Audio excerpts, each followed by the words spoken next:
Hello दोस्तों, स्वागत है आप सभी का मेरे चैनल कार डीमंस पे। और जिन लोगों ने अभी तक सब्सक्राइब नहीं किया है वो प्लीज़ सब्सक्राइब कर दें चैनल को। और आज हम आपके लिए लेके आए हैं Honda City 5th generation diesel. जी हाँ दोस्तों, सही सुना आपने, ये है ID.Tech। इसका डिज़ाइन जो है वो थोड़ा टाइम के साथ ग्रो करता है। मतलब एकदम से हो सकता है आपको पसंद ना आए, लेकिन टाइम के साथ धीरे धीरे ग्रो करता है ये डिज़ाइन। तो देख लेते हैं। और ये वी वेरिएंट है, तो यहाँ पे जैसा आप देख सकते हैं DRLs आपको मिल जाते हैं बेस मॉडल से ही। और यहाँ पे आपको प्रोजेक्टर सेटअप मिल जाता है, साथ में हेलोजन मिलता है। और ये भी आपको नॉर्मल भी मिलता है, फॉग लैंप्स आपको यहाँ पे मिल जाते हैं। और ये है आपकी होंडा की ग्रिल जो कि काफ़ी शानदार लगती है। और ये यहाँ पे आपको हेडलैम्प्स में ये डिज़ाइन मिल जाता है जो कि इसे दूर से LED टाइप का लुक लगता है कि जैसे LEDs ही हैं इस वेरिएंट में भी, लेकिन वो है नहीं। और यहाँ पे बात कर लेते हैं टायर की। तो टायर प्रोफाइल आपको इसमें 185/60 R15 मिल जाता है और अलॉय व्हील्स मिल जाते हैं यहाँ पे आपको मल्टी स्पोक। और ग्राउंड क्लियरेंस काफ़ी ठीक कर दिया गया है अब इस गाड़ी का, जैसा कि आप देख सकते हैं। काफ़ी अच्छा ग्राउंड क्लियरेंस यहाँ पे आपको मिल जाता है।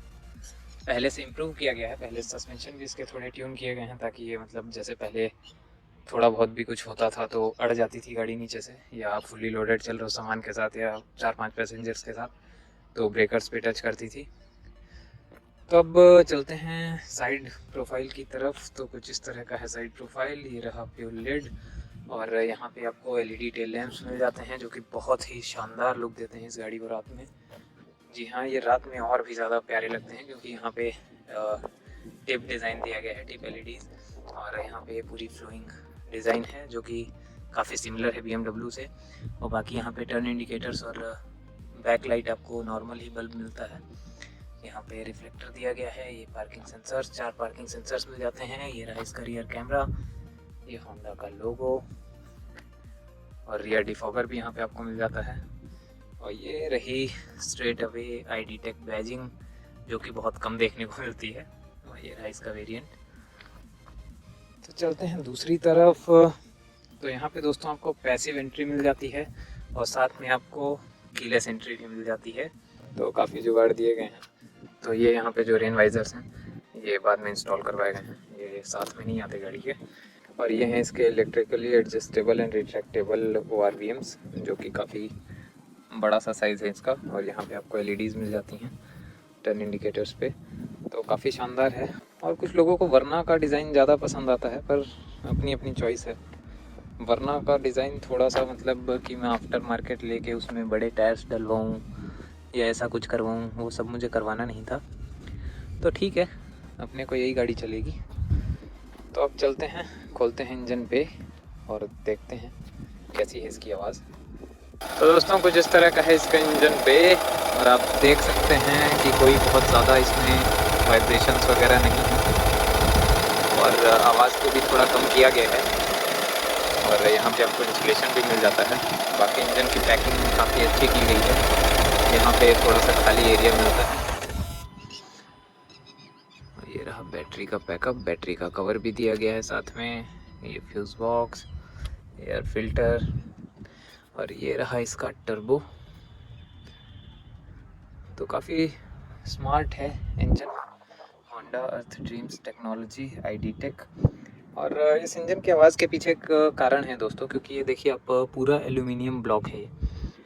तो थोड़ा क्योंकि इन्होंने एवरेज और फ्यूल इकोनॉमी जो है आपकी वो ठीक करने के लिए इन्होंने एल्यूमिनियम ब्लॉक का इस्तेमाल किया है। पहले से ही करते आ रहे हैं ये ID.Tech यूज़, तो इसलिए ताकि इंजन लाइट वेट हो सके, इसलिए थोड़ा सा नॉइज़ी है ये इंजन। बाकी अदरवाइज़ ऐसा कोई रीज़न है नहीं। तो बस चलते हैं गाड़ी के अंदर और जानते हैं बाकी की गाड़ी की बातें। तो चलिए देखते हैं इसका बूट स्पेस। तो यहाँ पे आपको बटन मिल जाता है, ये की से भी ओपन हो जाता है। तो ये रहा इसका बूट, ये रहा इसका कवर जो कि 2000 रुपये का आया था होंडा से, होंडा जेन्युइन एक्सेसरीज जो कि काफ़ी महंगी है। और ये है इसका ट्रंक मैट, ये भी मतलब बाद में ही लेना पड़ता है एज एक्सेसरीज, ये वैसे नहीं मिलती आपको। और ये भी काफ़ी महंगी है, 4500 की। तो देख सकते हैं आप, काफ़ी मैसिव बूट स्पेस है, क्लास लीडिंग। और दिखाते हैं आपको स्पेयर व्हील। और ये रहा इसका स्पेयर व्हील जो कि मतलब रिम साइज़ सेम है, हालांकि अलॉय व्हील नहीं है, वो टॉप मॉडल में आता है। लेकिन जो टायर साइज़ है उसका प्रोफाइल भी थोड़ा सा छोटा है, मतलब बाहर वाला 185 है सेक्शन, ये 175 सेक्शन मिलता है आपको। ये रहा इसका जैक और टूल किट। तो वैसे यहाँ पे भी थोड़ा बहुत कुछ रख सकते हैं आप। और यहाँ आपको इसमें भी इंसुलेशन मिल जाता है बूट में। इंसुलेशन तो सारी जगह दे रखा है पर आवाज़ें कम हुई नहीं। तो चलिए चलते हैं, थोड़ा पीछे का स्पेस दिखाते हैं आपको। तो ये रहा इसका डोर, और ये जो इसकी ट्रिम दी गई है ये फैब्रिक ट्रिम है, लेकिन ये इतनी लाइट कलर की दी गई है कि इसमें मतलब आप जनरली भी हाथ लगाएंगे तो ये काफ़ी जल्दी गंदा हो सकता है। इसमें हाथ लगाएंगे तो भी ये काला पड़ जाएगा।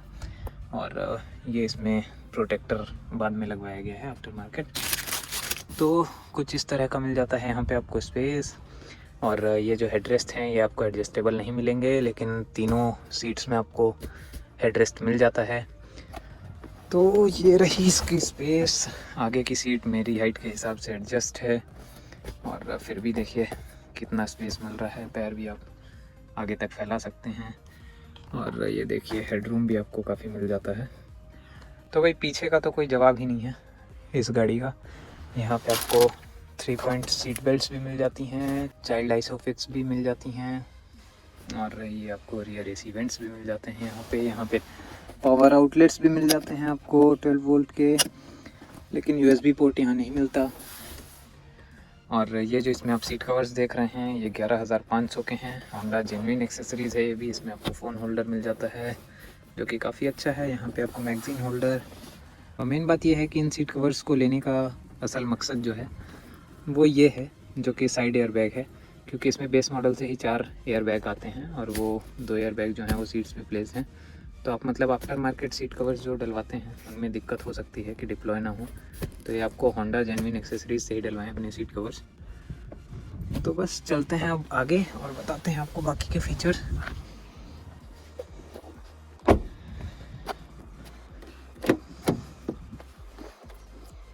तो ये देखिए यहाँ आगे के डोर में आपको पावर विंडो के स्विचेस मिल जाएंगे, यहाँ पे लॉक अनलॉक, और ये रहा आपका ORVM एडजस्टर, ये है आपका फोल्ड करने के लिए, और ये है आपका एडजस्ट करने के लिए लेफ़्ट या राइट। और यहाँ पे आपको सीट मिल जाती है हाइट एडजस्टेबल, और ये है रिक्लाइन एंगल सेट करने के लिए। और यहाँ पे मिल जाता है आपको बोनट ओपन करने के लिए, ये फ्यूल लीड ओपन करने के लिए। और ये देखिए कुछ इस तरह का लेआउट है। यहाँ पे आपको मिल जाता है TPMS, ये ट्रैक्शन कंट्रोल। तो काफ़ी सारी चीज़ें हैं बेस मॉडल में जैसा आप देख सकते हैं। और यहाँ पे मिल जाता है आपको IRVM जो कि मैन्युअली डिमिंग है, ऑटो डिमिंग नहीं आता इसमें। यहाँ पे आपको वैनिटी मिरर मिल जाता है, लेकिन लाइट्स नहीं आती इसमें। और यहाँ पे भी आपको मिल जाता है मिरर। तो काफ़ी अच्छा है बेस मॉडल के हिसाब से। और देखिए कुछ इस तरह का है इसका इंटीरियर का लेआउट, जो कि काफ़ी आकर्षक है, काफ़ी शानदार है। मतलब वरना वगैरह कहीं टिकती नहीं है इसकी लग्जरी के आगे। ये देखिए यहाँ पे आप कुछ डार्क पैचेस देख सकते हैं, ये हाथों की वजह से ही है क्योंकि बहुत लाइट मटेरियल यूज़ किया गया है। तो यहाँ पे आपको फ्रंट डोर पॉकेट्स मिल जाती हैं, बॉटल होल्डर मिल जाता है। और यहाँ पे आपको ये सॉफ्ट लुकिंग है, ये सॉफ्ट टच नहीं है ये प्लास्टिक ही, लेकिन काफ़ी प्यारा लगता है ये। मतलब आपको लगेगा नहीं कि हार्ड प्लास्टिक है ये, और है भी नहीं इतनी हार्ड। अच्छा वर्क किया गया है इस पर ताकि ये प्रीमियम फील दे सके आपको। यहाँ पे ये देखिए ये आपको पियानो ब्लैक फिनिश दी गई है। यहाँ पे फिर से लाइट ट्रीटमेंट, ये रहा इसका ग्लव बॉक्स। तो काफ़ी ठीक ठाक स्पेस मिल जाता है इसमें आपको। और यहाँ पे आपको पावर आउटलेट का स्विच और 2 USB पोर्ट्स मिल जाते हैं, ये AC कंट्रोल्स, और ये रही आपकी स्क्रीन। इसका फीडबैक ठीक ठाक है, बहुत अच्छा मैं नहीं कहूँगा, मतलब चलने में अच्छा है, लेकिन जो इसका रेजोल्यूशन है वो बहुत अच्छा नहीं कहूँगा मैं। तो यहाँ पे आपको मिल जाते हैं वाइपर कंट्रोल्स, और ये आपको मिल जाते हैं हेडलैम्प कंट्रोल्स। यहाँ पे मिल जाता है आपको ट्रिप एडजस्ट करने के लिए, या जो आपकी ये छोटी सी MID है इसमें आपको इधर उधर टॉगल करने के लिए। और ये है आपका जो आपकी ब्राइटनेस है इंस्ट्रूमेंट क्लस्टर की, उसे कम ज़्यादा करने के लिए। ये आपका स्टार्ट स्टॉप बटन, यानी कि पुश स्टार्ट बटन। तो काफ़ी चीज़ें हैं। यहाँ पे भी आपको स्टोरेज स्पेस मिलता है, और यहाँ पे भी आपको स्टोरेज स्पेस मिलता है। आप कुछ यहाँ पे भी रख सकते हैं। यहाँ सेंटर में भी आपको स्पेस मिल जाता है। यहाँ पे आपको आर्म रेस्ट के नीचे भी स्पेस मिल जाता है। तो स्पेस के नाम पे तो भाई भर भर के स्पेस दी गई है। ये रहा इसका स्टीयरिंग और यहाँ पे सारे कंट्रोल्स दिए गए हैं म्यूज़िक सिस्टम के, ये कॉल के कंट्रोल्स, ये क्रूज़ कंट्रोल के कंट्रोल्स। और आपको भी ऐसा लग रहा होगा कि मैं किसी टॉप मॉडल में बैठा हूँ, लेकिन ऐसा है नहीं, ये बेस मॉडल है। और फीचर लोडेड इतना आता है कि मतलब आपको कुछ ज़रूरत नहीं पड़ती बाकी किसी चीज़ों की। तो मैं आपको इंस्ट्रूमेंट क्लस्टर दिखा देता हूँ। ये टॉगल करने पे आपकी trip A, trip B, time set करने के लिए तो काफ़ी सारी चीज़ें आती हैं, डिस्टेंस टू एम्प्टी। और आपको यहीं पे अगर टॉप मॉडल आप लेते हैं तो ये आपको इसमें डिजिटल मिल जाता है, थोड़ी बहुत इन्फॉर्मेशन और ऐड हो जाती है उसमें। तो ये है इसकी स्क्रीन का फुल स्वाइप, आप देख सकते हैं। और करते हैं गाड़ी को स्टार्ट और देखते हैं वाइब्रेशंस वगैरह अंदर आती हैं कि नहीं। तो जैसा कि आप देख सकते हैं और सुन भी सकते हैं, किसी भी तरह की कोई वाइब्रेशन नहीं है अंदर, ना गियर बॉक्स पे, ना स्टीयरिंग व्हील पे, किसी भी तरह की कोई वाइब्रेशन नहीं फील हो रही है मुझे। और थोड़ी बहुत नॉइज़ एविडेंट है, वो तो डीजल कार को जब भी आप आइडल करेंगे, कोई सी भी गाड़ी हो, वो थोड़ा बहुत नॉइज़ आएगी ही आपको अंदर आइडलिंग के टाइम। बाकी ऐसा कुछ नहीं है कि आवाज़ बहुत ज़्यादा आ रही है कुछ ऐसा। तो चलिए दोस्तों, जानते हैं अब कि क्या है इस गाड़ी में अच्छा और क्यों आपको ये प्रेफर करनी चाहिए वरना के ऊपर, या करनी भी चाहिए कि नहीं। तो जानते हैं ये सारी बातें और जानते हैं इस गाड़ी के पॉजिटिव्स और नेगेटिव्स, और जानते हैं इसकी प्राइसिंग वगैरह सारी चीज़ें जानेंगे। तो शुरू करते हैं, पहले अपन प्राइसिंग से ही शुरू कर लेते हैं। तो ये गाड़ी जो है वो 15,30,000 की पड़ी थी और थोड़े बहुत डिस्काउंट्स वगैरह बहुत ज़्यादा नहीं मिले वैसे, लेकिन थोड़े बहुत के बाद करीब करीब पड़ गई थी 15-20 की। तो इतने में अब अगर बात करें ऑप्शंस की तो आपको Hyundai वर्ना ही मिल सकती थी डीजल सीडैन, बाकी एज सच कोई डीजल सीडैन है नहीं इस रेंज की। तो कंपटीशन में वर्ना थी, तो पहले उसकी बात कर लेते हैं। तो दोस्तों, जो कारण थे कि वर्ना के ऊपर क्यों लिया इसे या क्यों हमने वर्ना नहीं ली, उसके कई सारे कारण बन गए। एक तो पहले मतलब प्रेफर कर भी सकते थे वैसे, एक तो मतलब बहुत डिसेंट सी नहीं रह गई है वरना, और एक तो जो इन्होंने फेसलिफ्ट किया था वो बहुत बड़ी जो ग्रिल आई है वो थोड़ी ऑकवर्ड लगती है मुझे पर्सनली। ठीक है, थोड़ी स्पोर्टी लुक है, लेकिन जो अंदर से इसका फील है, जो इसके स्टीयरिंग वगैरह का फीडबैक है, वो सब चीज़ें कहीं ना कहीं मिसिंग थी। ठीक है, थोड़ा पावरफुल इंजन मिलता है उसमें, अब वो चीज़, उस चीज़ को नीचे करने के लिए इसमें कई चीज़ें ऐसी थीं जो मतलब उससे ऊपर हो गई। और पहला पॉइंट था कि मतलब जब टेस्ट ड्राइव के लिए हमने अप्रोच किया तो जितने भी Hyundai वालों को अप्रोच किया उनके पास किसी के पास diesel test drive vehicle available ही नहीं था, ना उन्होंने कहीं से अरेंज किया कि किसी कस्टमर की गाड़ी को लेके टेस्ट ड्राइव करवा दें या ऐसा कुछ। इवन मतलब जितने भी करीब करीब NCR के ज़्यादातर जितने भी Hyundai डीलर्स हैं उनसे ज़्यादातर से मैंने कनेक्ट किया था, ऑलमोस्ट 6 से 7 के पास मैंने कॉल किया। तो बाकी ने तो सबने मना ही कर दिया। बाद में एक नोएडा में एक Hyundai है, वहाँ से उन्होंने एक गाड़ी भेजी, लेकिन वो भी टर्बो पेट्रोल भेज दी और DCT वाली। तो अब उसका मुझे जब लेनी डीजल थी तो मैं पेट्रोल चला के DCT वेरिएंट चला के क्या करता, थोड़ी देर 2-4 मिनट मैंने उसमें वीडियो गेम खेल खाल के उस गाड़ी के साथ उन्हें वापस कर दिया। बाकी मैंने जब ये मंगाई होंडा सिटी मंगवाई, तो होंडा सिटी भी होता है कि डीलर्स के पास अवेलेबल नहीं होती टेस्ट ड्राइव में, लेकिन उन्होंने अरेंज करवाई गाड़ी और 3-4 बार उन्होंने मुझे टेस्ट ड्राइव भी दिलवाई, मतलब सेटिस्फाई किया अच्छे से, लेके आए वो गाड़ी को, सारी चीज़ें बताना। तो ये चीज़ें कहीं ना कहीं हिट तो कर ही रही थी। बात यह है कि जब अपन बात कर रहे हैं इन दो गाड़ियों की, तो इन दो गाड़ियों की बात करते हैं। तो पहले अगर अपन वरना और इसमें कंपटीशन कर लें तो उसमें जो है इंजन आपको थोड़ा पावरफुल मिल जाता है, 115 हॉर्स पावर का इंजन उसमें आपको मिल जाता है, थोड़ा फास्ट है, थोड़ा एनर्जेटिक इंजन है और नॉइज़ थोड़ी कम है, थोड़ा रिफाइंड है।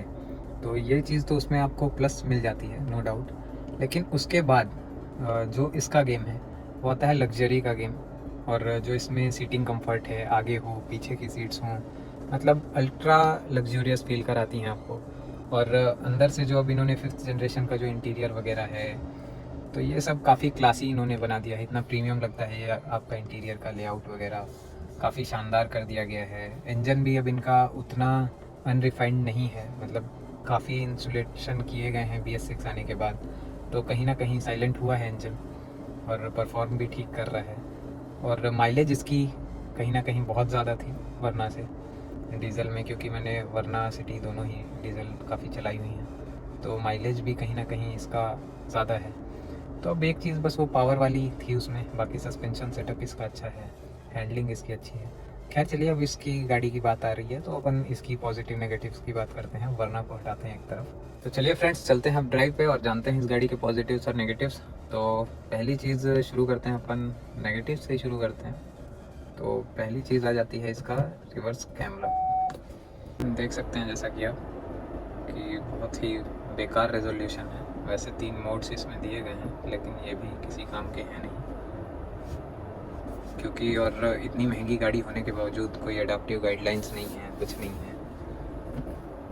तो जो इसका दूसरा पॉइंट आता है वो है इसका म्यूज़िक सिस्टम। इसकी ऑडियो क्वालिटी बहुत अच्छी नहीं कहूँगा मैं, मतलब आपको लगेगा नहीं कि आप इतनी प्रीमियम कार में बैठे हो, थोड़ा सा डिसअपॉइंटिंग है। तो चलिए फ्रेंड्स, चलते हैं ड्राइव पे और बाकी बातें जानेंगे तभी। तो जैसा कि आप सुन सकते हैं, थोड़ा सा नॉइज़ी है इंजन, मतलब जैसे BS6 में तो सभी इंजन्स रिफाइंड हुए हैं, थोड़ा कम आवाज़ करते हैं, लेकिन इसमें कहीं ना कहीं अभी भी, हालांकि ये BS4 वर्जन जो था इसका उससे काफ़ी अपडेटेड है, लेकिन फिर भी थोड़ा बहुत आपको नॉइज़ फील होगी। और थोड़ी बहुत इतनी इंसुलेशन कर रखी है गाड़ी में, फिर भी इसमें थोड़ी बहुत आपको टायर नॉइज़ फील होती है इस गाड़ी में, क्योंकि जैसे जैसे आप स्पीड गेन करेंगे आपको थोड़ी थोड़ी टायर नॉइज़ इसमें बढ़ती जाएगी, तो वो चीज़ भी है कहीं ना कहीं एविडेंट।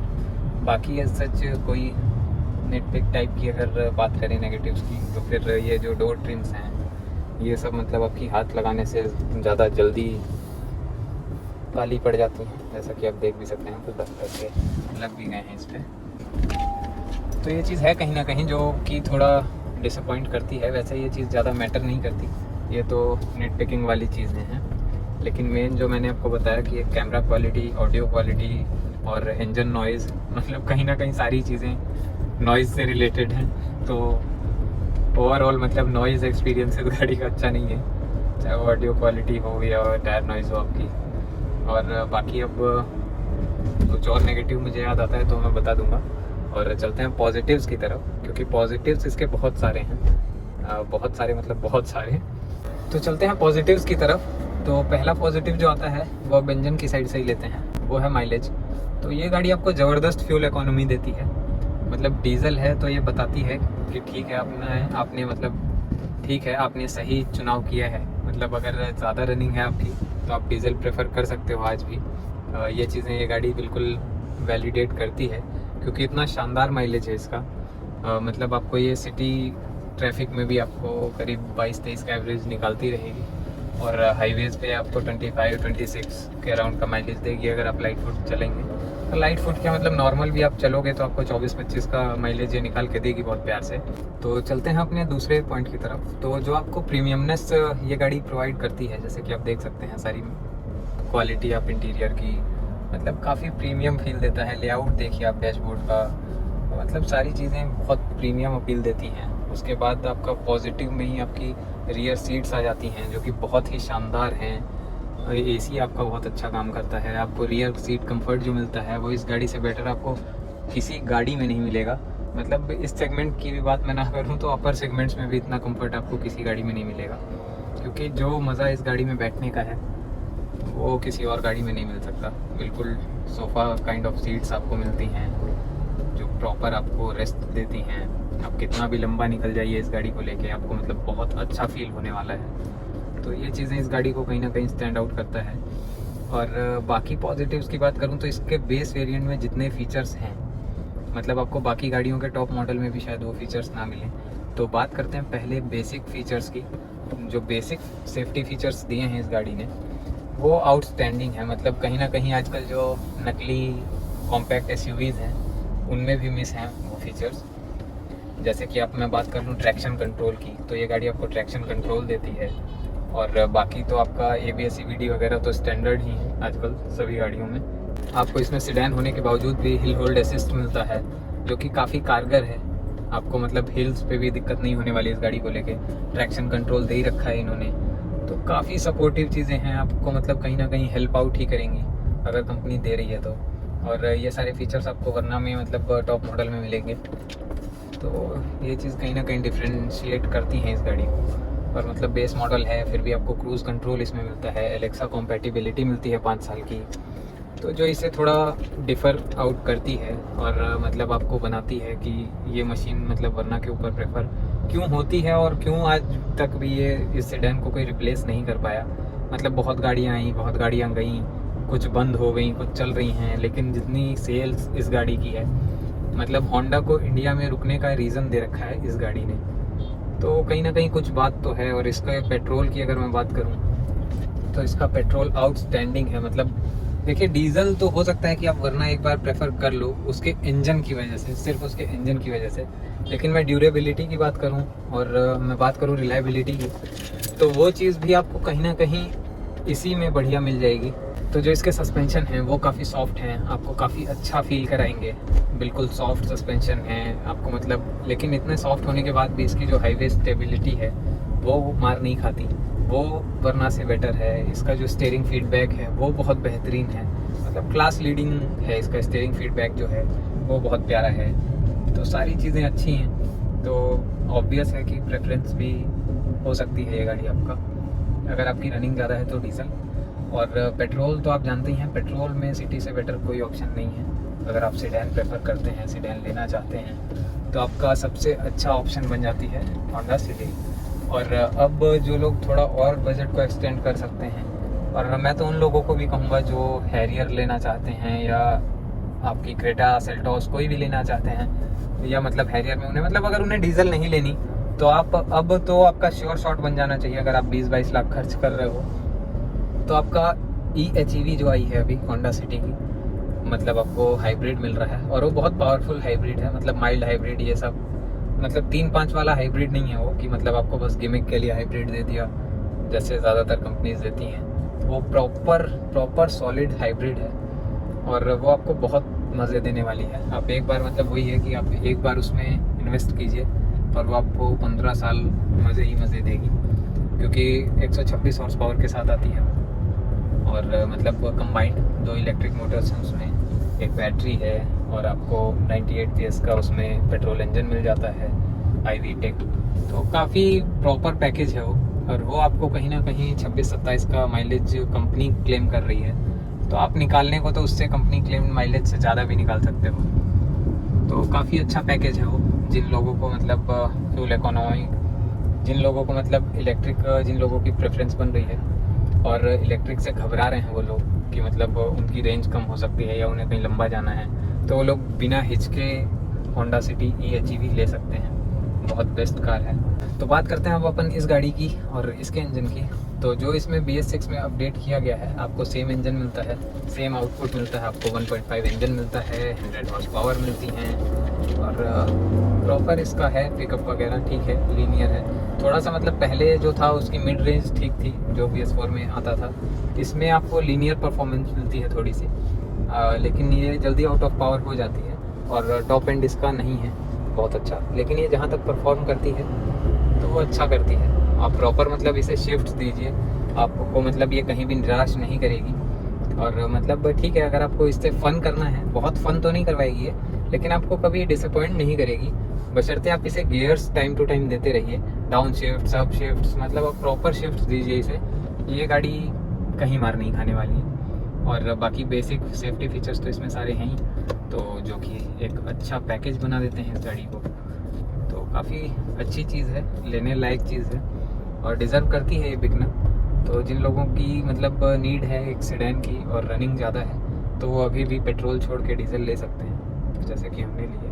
और बाकी बात रही कि बाकी कार्स की या कॉम्पैक्ट SUVs की, जो मतलब ना SUV हैं ना कुछ हैं, और बस बात ये है कि आप इस बजट में, जैसा कि मतलब आप 14-15 लाख के बजट में, आप मुझे और कोई ऐसी कार बताइए कमेंट्स में कि जो इससे बेटर हो।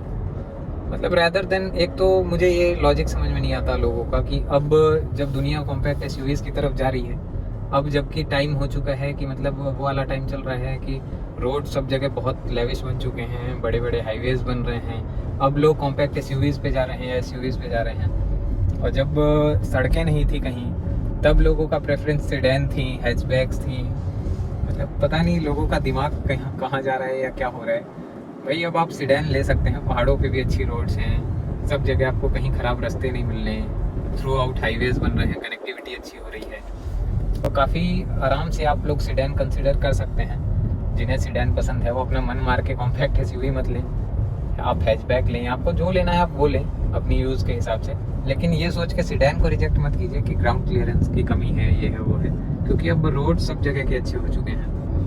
तो ठीक है फ्रेंड्स, बाकी आप लोगों का कोई सुझाव हो या आप लोगों का कोई सवाल हो मेरे से, आपको नई या यूज़ कार लेनी है, बाइक लेनी है, आप लोग अपने क्वेश्चंस पुट अप कर सकते हो कमेंट्स में या डायरेक्टली मुझे मेल कर सकते हो। और बाकी आपका सर्विस के रिगार्डिंग या कार से रिलेटेड कोई भी सवाल है, आपके इंजन में कोई दिक्कत है, तकलीफ़ है, तो मैं हूँ आपकी मदद करने के लिए। तो thank you friends, thanks for watching.